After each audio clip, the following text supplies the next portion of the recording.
ঘরে বসে মোবাইলে খুদে বার্তায় সন্তানেরা বিদ্যালয়ে উপস্থিতি এবং ছুটি শেষে বাড়ি ফেরার তথ্য জানতে পেরে অভিভাবকরাও নিশ্চিন্ত।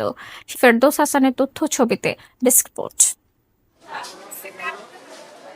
আইডি কার্ড পাঞ্চ করে ক্লাসে যাচ্ছে ছাত্রীরা, হাজিরা নিশ্চিত হয়ে যাচ্ছে ডাটাবেজে। সঙ্গে সঙ্গে মেসেজ চলে যাচ্ছে অভিভাবকের মোবাইল ফোনে। তারা নিশ্চিন্ত, সন্তান বিদ্যালয়ে রয়েছে। ডিজিটাল হাজিরা ছাড়াও বেতন, পরীক্ষার ফি দেওয়ার সুবিধা এবং ফলাফল প্রকাশ করা হচ্ছে অনলাইনে। কমেছে অনুপস্থিতির প্রবণতা। প্রযুক্তির দিক থেকে এগিয়ে থাকা এক বিদ্যাপীঠের শিক্ষার্থী হওয়ায় গর্বিত তারা। আধুনিক সুযোগ সুবিধা থাকায় স্বস্তি ও সন্তুষ্টি অভিভাবকদের মাঝে। মেয়ে কোথায় যাচ্ছে, কি করতেছে, এখন বর্তমানে আমাদের সেই ভয়টার ভিতরে নাই। মোবাইলে মেসেজ আসে মেয়েরা স্কুলে উপস্থিত আছে কিনা, আবার ছুটির সময় কখন ছুটি হলো তখনও মেসেজ আসে। শুধু প্রযুক্তিগত নয়, শ্রেষ্ঠ এবং মডেল বিদ্যালয় হিসেবে গড়ে তোলার চেষ্টা চালিয়ে যাচ্ছেন শিক্ষকরা।